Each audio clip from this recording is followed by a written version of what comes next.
Flowchart. Nothing personal. Word of the day is flowchart. Yesterday, we talked about the flowchart of decisions that the National Football League would have to make with the positive tests for the Tennessee Titans. They had 3 players test positive plus 5 staff members yesterday. We talked about that Roger Goodell needed to make some decisions, and today he has. He went down the flowchart, and here's where he ended up. We're playing football. Word came out that they're postponing Sunday's game. That's not big news. We knew that was going to happen. They're looking to play it either Monday or Tuesday.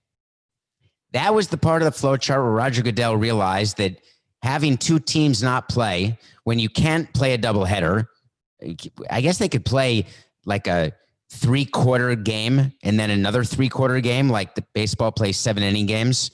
No, not going to happen. So they can't do doubleheaders. They can't somehow create off days because teams don't have them. They don't want to go into the week. It's like saving the week after the championship series in case something else really bad happens. So the only possible option, even though word came out today that another Titans player had tested positive, this is flowing exactly like it did with the Marlins and the Cardinals. It started with 3, then it went to 4, and then on and on and on. Maybe it will not happen with the Titans. That's the hope. But the reality is that they are going to find a way to get the game in this week. So the reports are it's going to be Monday or it's going to be Tuesday. Interestingly enough, it's not as though the conversation with the broadcast network is going to be so difficult. So they call up their broadcast partners and say, hey, we're going to give another national game. Do you have any windows in your TV schedule? Well, there's a lot of baseball going on. There's the NBA finals going on. We know that. I think The Bachelorette debuts, maybe The Voice, a bunch of other shows, no Survivor. But anytime any network can get another national game of National League Football League, it's going to outdraw and outrate NBA playoffs, even the finals, and MLB playoffs. So why is it that Roger Goodell waited so little time to make this decision? Baseball is a sport where practice, there's been a lot of reports that practice doesn't much matter. That, hey, you don't need a preseason game. Everything's fine. Just go play. I don't buy into that. You have to have practices and pads. You have to have game preparation. It is very hard for the body to recover. If they play Tuesday, the Steelers and the Titans, that would mean they would take off Wednesday, get back to practice only Thursday, Friday, travel Saturday to play Sunday, assuming that the Steelers Titans aren't the Monday night game the next week. And you know very well that with CBS having the game, they're going to be very cooperative in that reschedule of Steelers Titans. That's the national broadcast partner making it a national game. Could it be a CBS prime time midweek game? Will CBS pay extra for that right? Will it only be played locally? Will it go to one of the other national partners and CBS loses a game? That is the discussions that are being had right now by Goodell. Instead of the discussions on protocols and the discussions of how to deal with a potential outbreak or how to maybe change some of the rules in order to stop this from happening, do you think that Roger Goodell was paying attention with what happened in Notre Dame?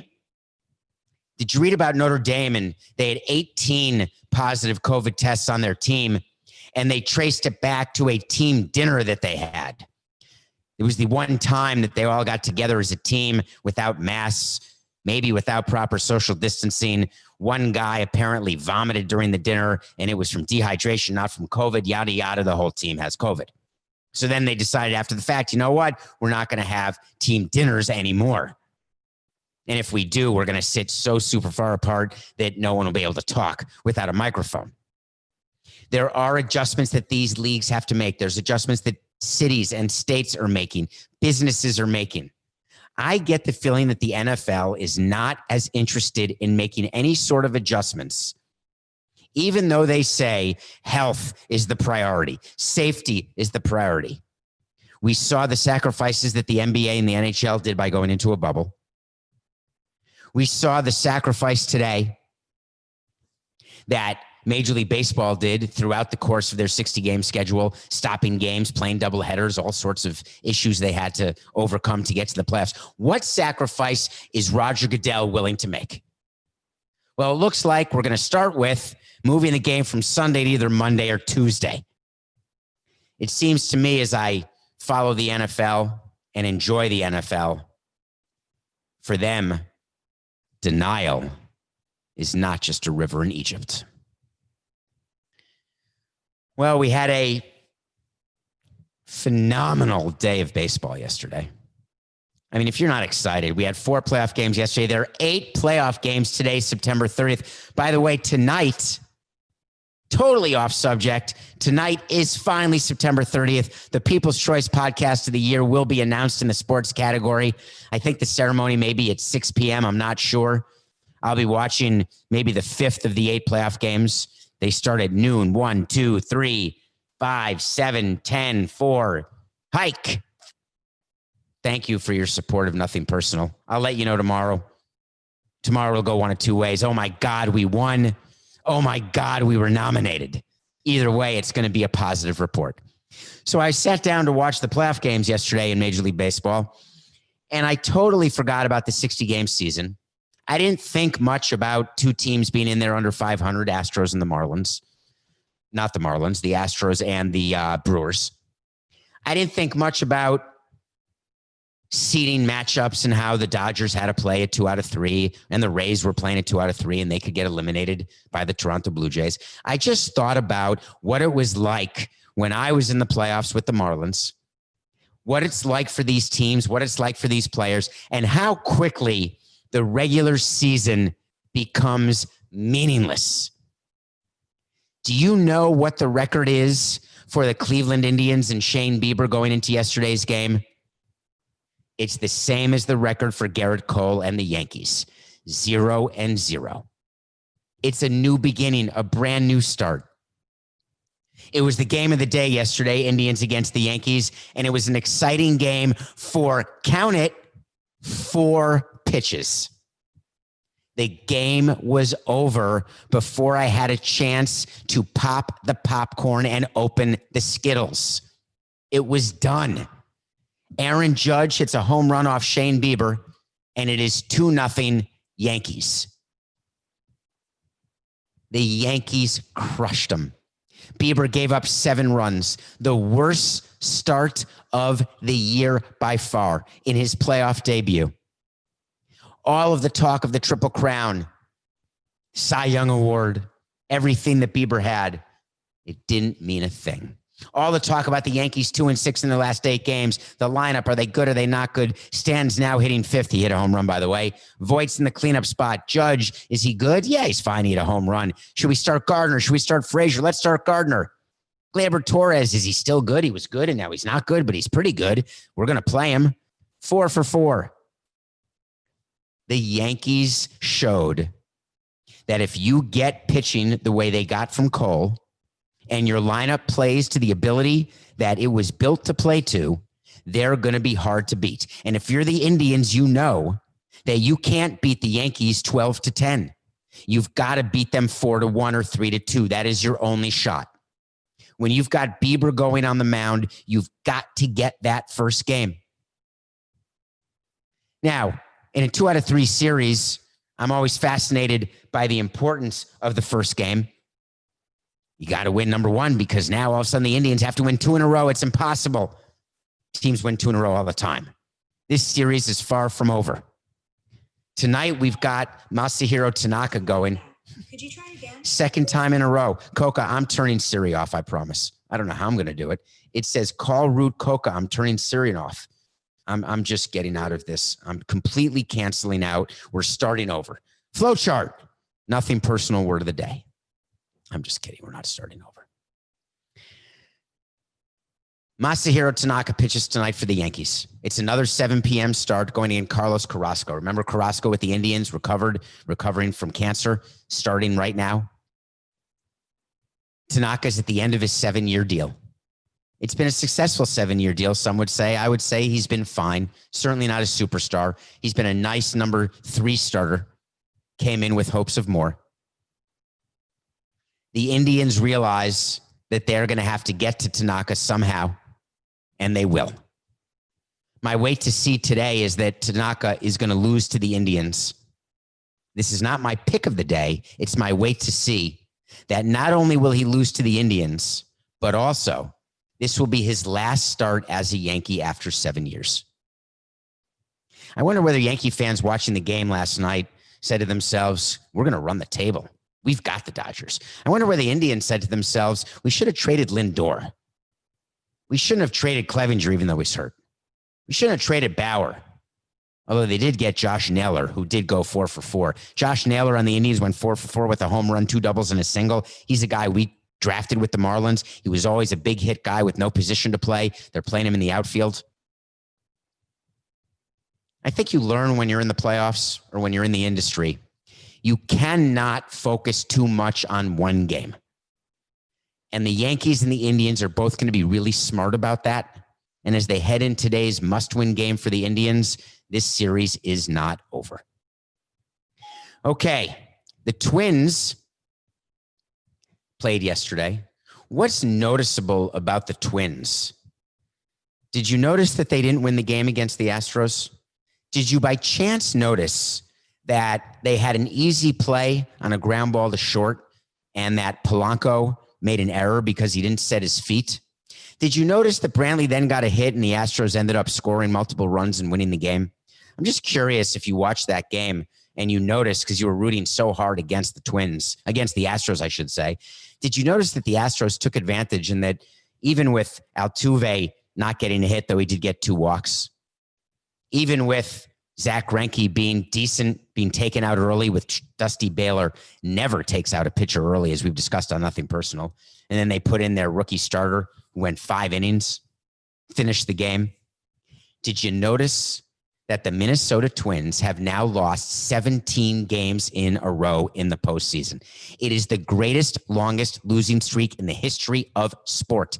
There is no team in any sport which has lost 17 postseason games in a row. It's almost impossible. Of course, I'm jealous because I'd love to have 17 postseason games to lose, but it's impossible. The last team to lose anything close to that was the Red Sox when they lost the last 2 in 1986 to the Mets. They then lost 11 more over the course of the next 12 years. They had a 13-game losing streak. The last team, period, to lose more than 17 games in a row was the Royals in 2005. They lost 19 in a row. Or was it 15 in a row? 19 in a row. Coco, we talked about it, and I can't remember. They lost some 15, 17, or 19 in the regular season. That was 2005. The Minnesota Twins keep finding a way to lose. They keep having phenomenal regular seasons. They repeat it as AL Central. And guess what? They are 1 game from elimination. Is it time to panic? Well, after that game, I've got a very simple meeting that I have. Go into that clubhouse. And I don't call a team meeting because the Twins know they haven't won postseason games, even though it's been with different rosters. They're aware of the albatross on their back. I go locker to locker, player to player, and I say, listen. I hit him on the butt, and I say, let's get him tomorrow. But then I come into the clubhouse today, which is tomorrow, and I look at the mood, and I look to see how loose they are. If I sense any sort of sphincter tightening, I'm going to do something pre-game that will make people laugh. Maybe I'll walk through the clubhouse in my skivvies. Maybe I'll stand in the middle of the clubhouse and play Barry Manilow. Maybe I will go on the field and take BP with the team and stand there with my glove and try to catch a fly ball during BP. I'm going to do something. I may bring in Hostess cupcakes as the pre-game meal. I may bring in one of those people who practice voodoo and burn some bats and burn some gloves and burn some balls. I may try to get the actor from the Geico commercials who played Serrano to do a FaceTime and see if he'll give a little talk about what it is. But I'm going to be doing something if I sense the Twins are tight. And I'm worried they are. They released just now that they are having a player named Alex Kirilloff make his debut tonight in right field.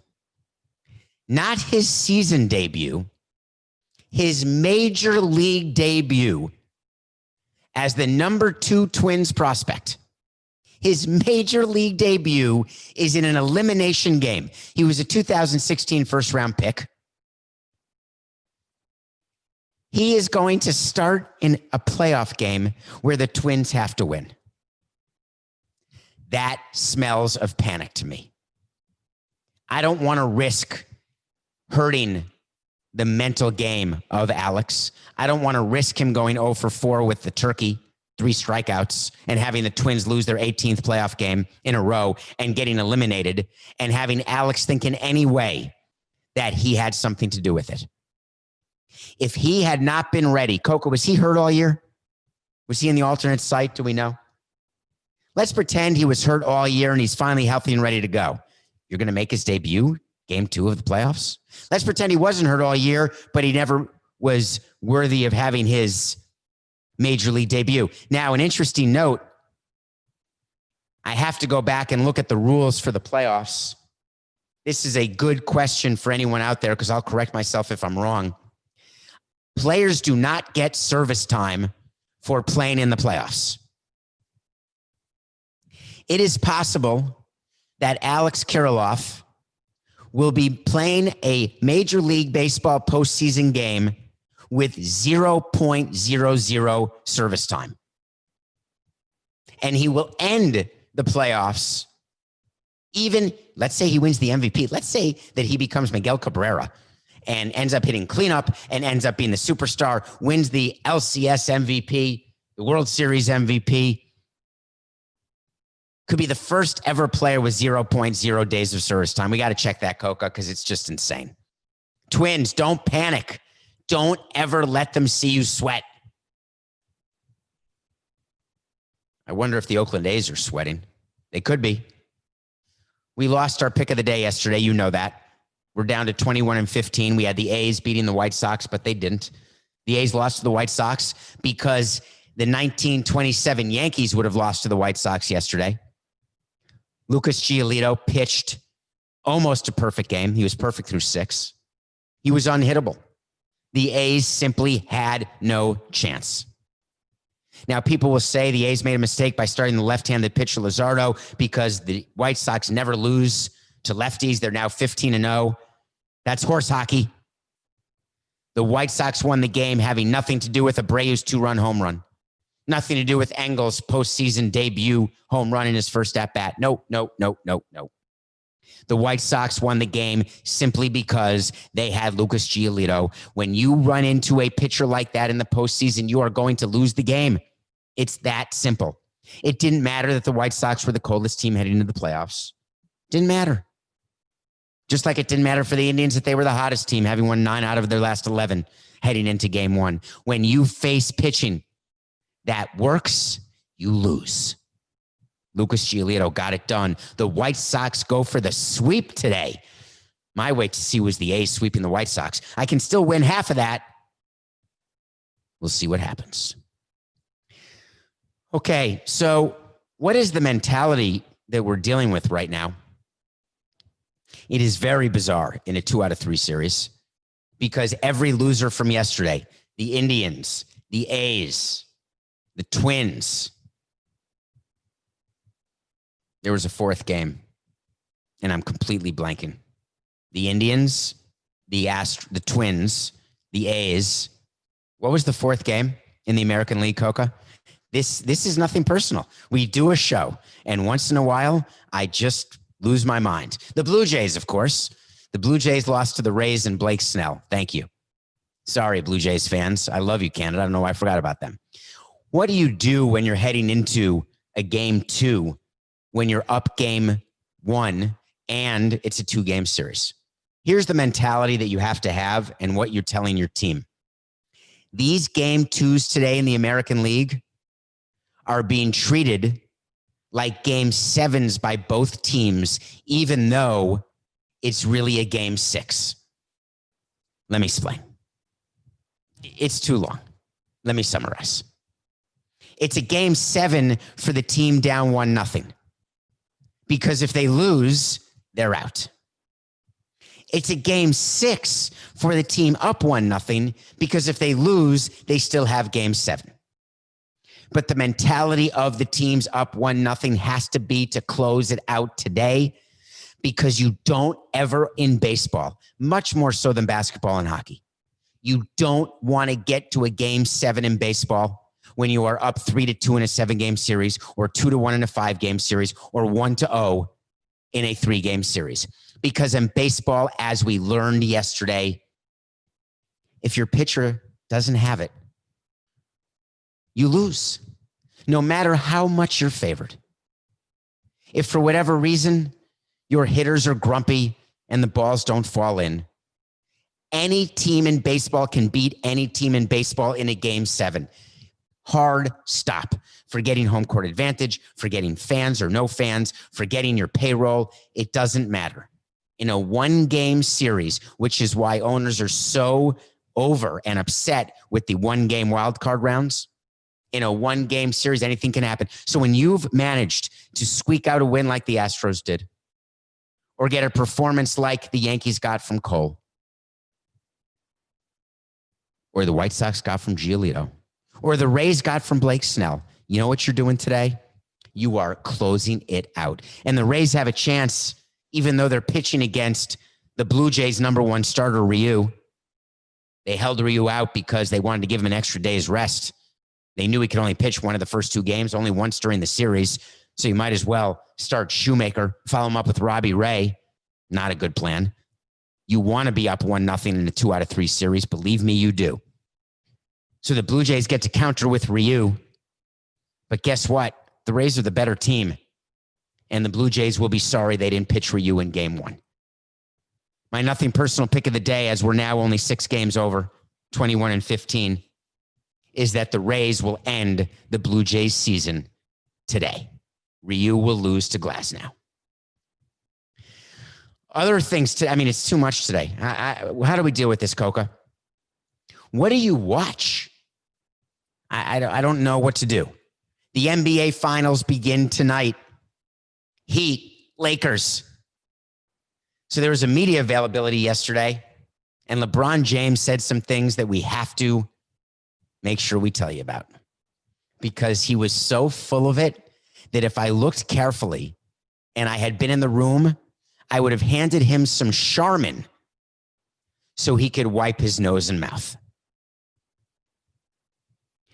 He said that this championship will be the most meaningful because of the mental strain of the bubble. I agree. It has been. The mental bubble has taken a far greater toll than the physical bubble in the NBA, no doubt about it. With the underpinnings of all of the social unrest, all of that. I'm fine. No need for Sherman. But he didn't stop there.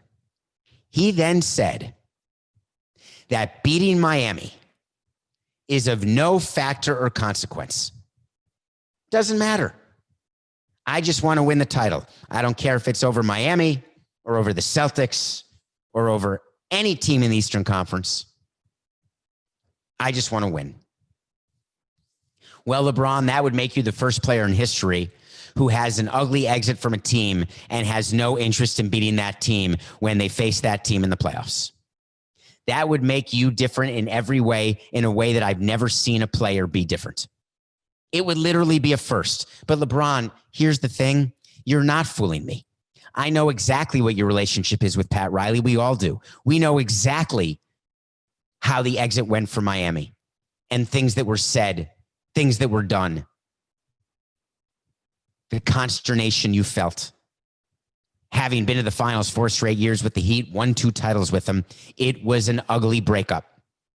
And if you think that we think that we don't know, that you realize no matter what you're trying to say that you believe, that you're playing this 7-game series like it's any 7-game series, that you're just trying to get your 4th title so you don't go 3-7 in the finals, absolutely no chance. I promise you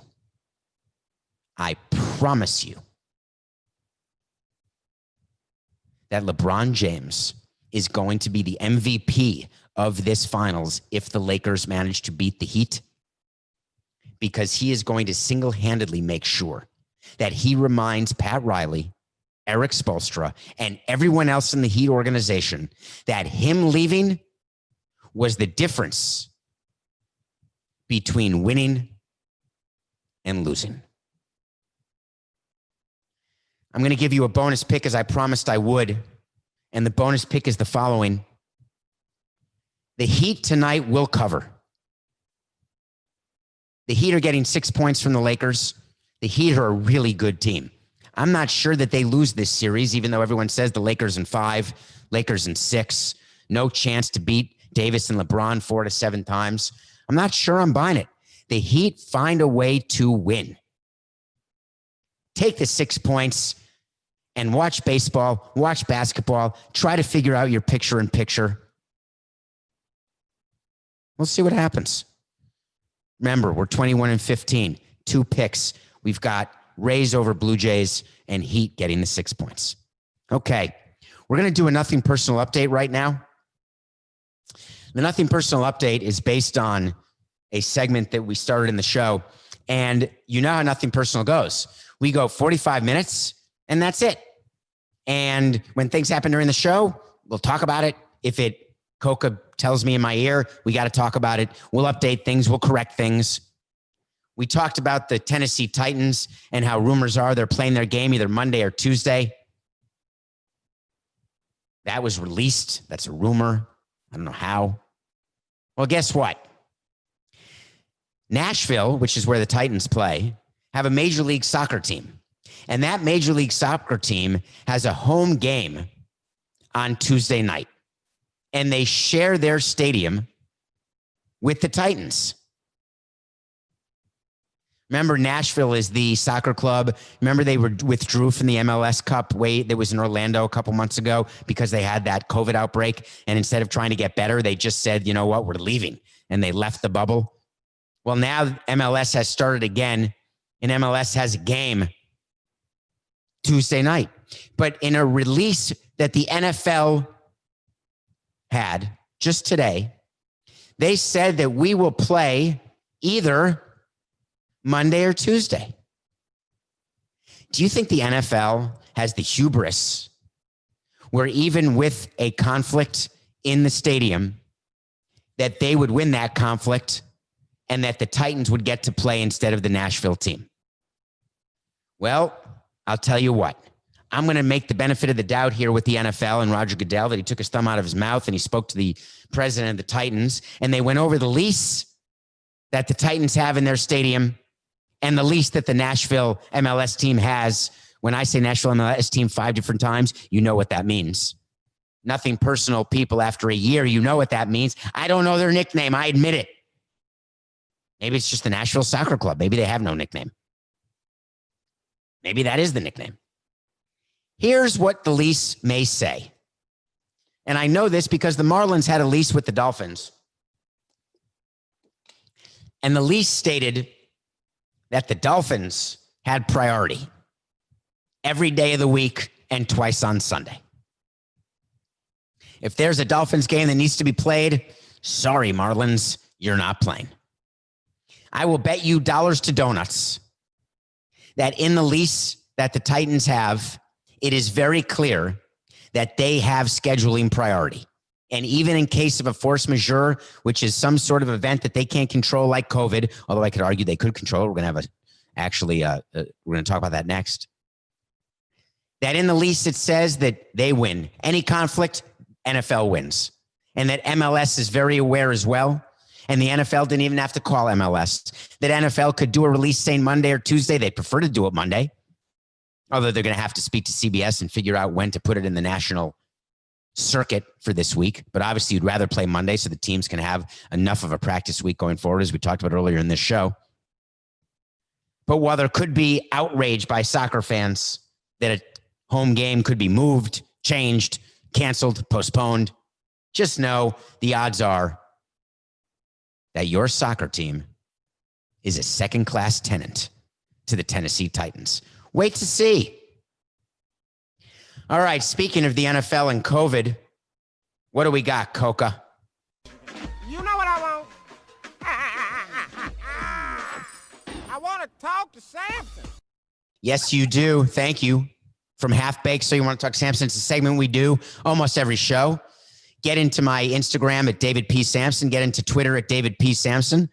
Go into the DMs. They're public. And ask a question. And see if I cover it on the show. This was a good one. How should the NFL handle the Raiders situation? What's the Raiders situation? The Raiders situation got public. They play in Las Vegas. Trying to keep football players publicly responsible in Las Vegas is near impossible.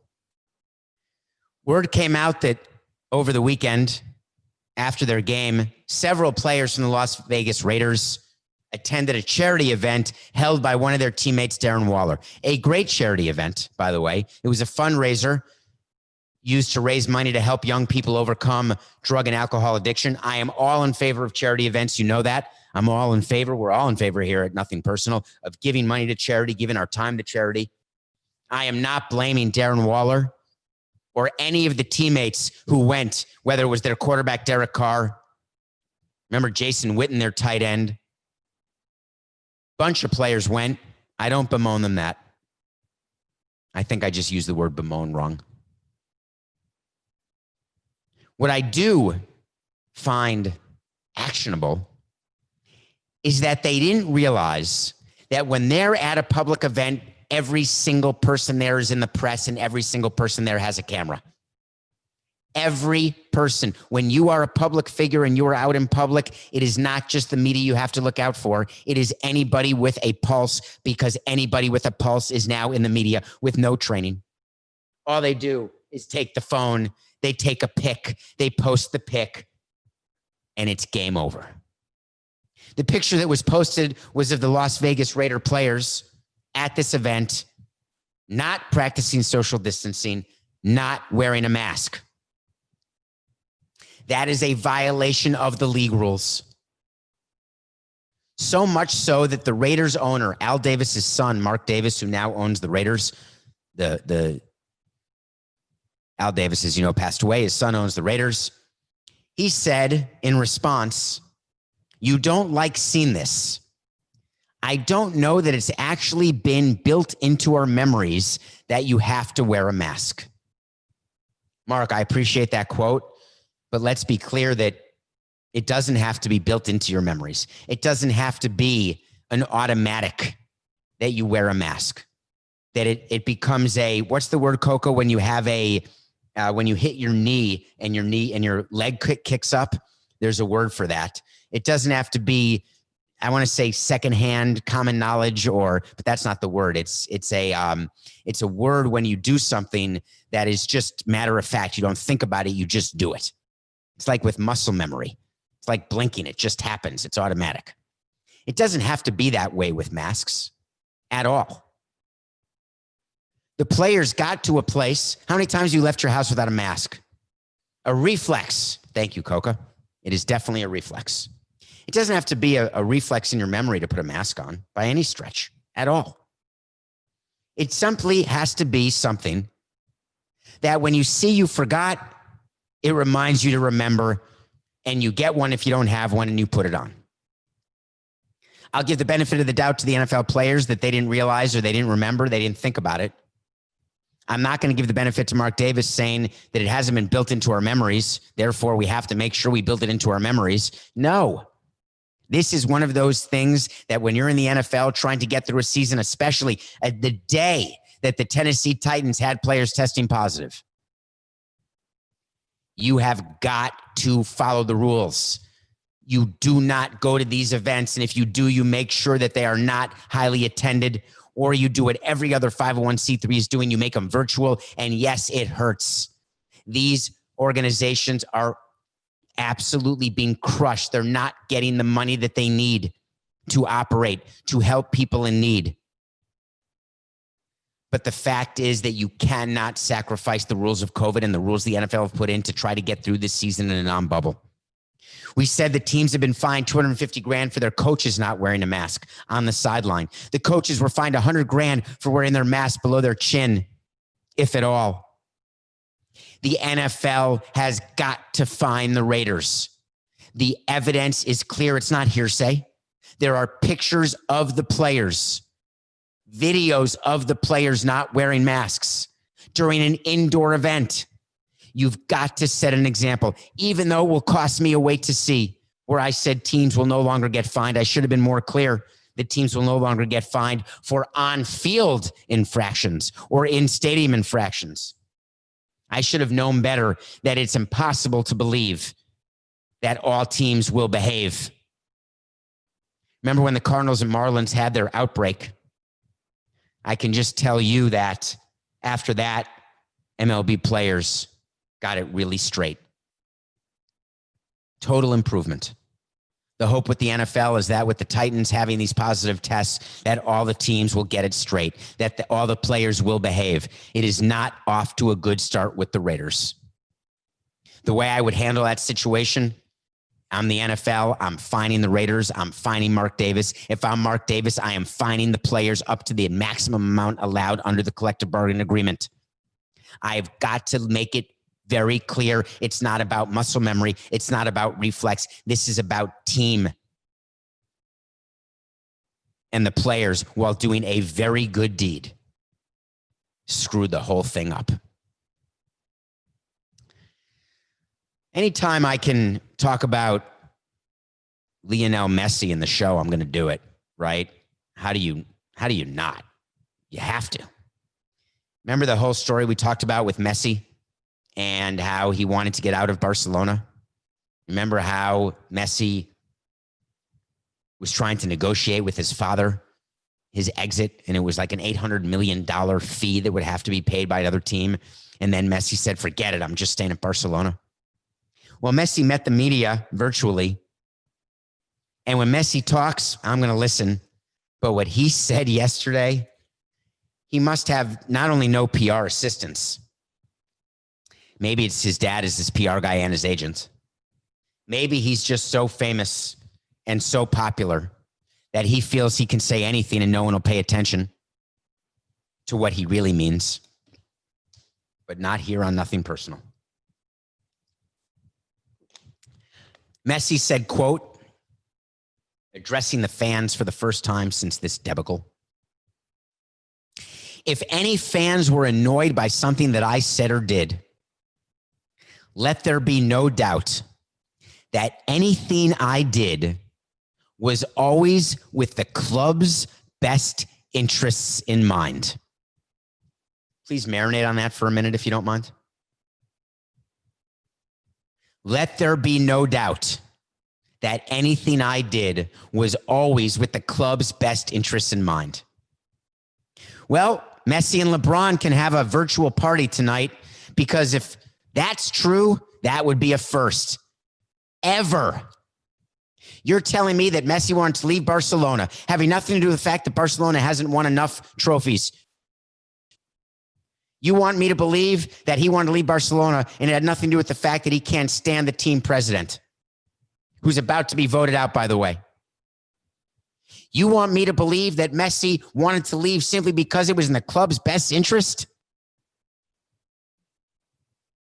It's the biggest crock of crap I've ever heard. It was in your interest. You didn't get along with the front office. You wanted to leave. You.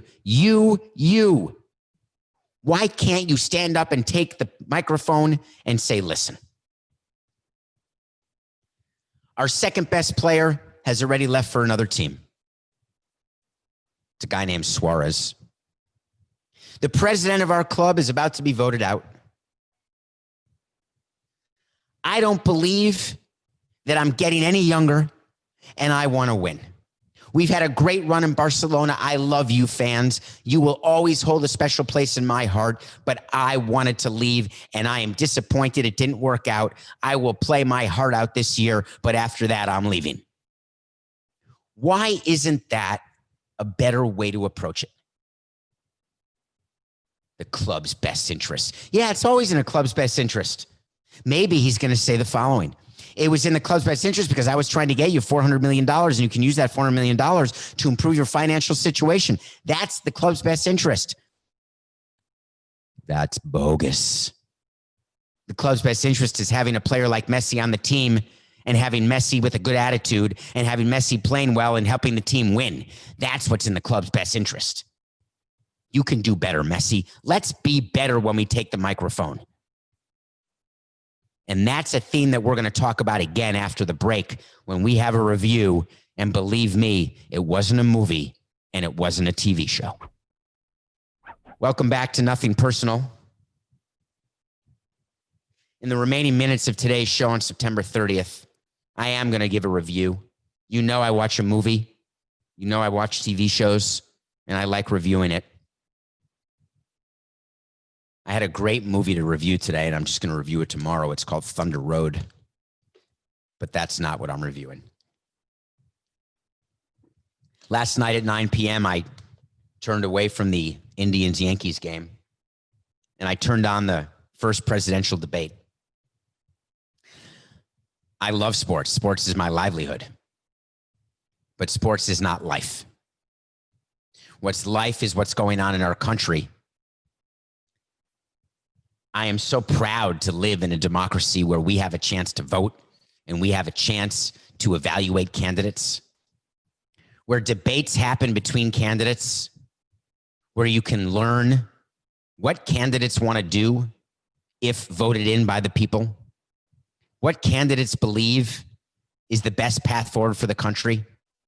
You listen to two different paths and you make the decision based on the path that you want for yourself, your family, your friends, your business. Whether you're a 1-issue voter or a 5-issue voter.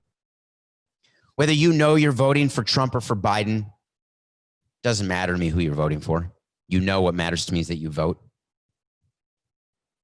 I watched that debate and I watched it unravel into a series of name-calling, interrupting, absolutely the most disrespectful debate I'd ever seen, the most disrespectful conversation I'd ever witnessed between two grown adults. It wasn't just Trump.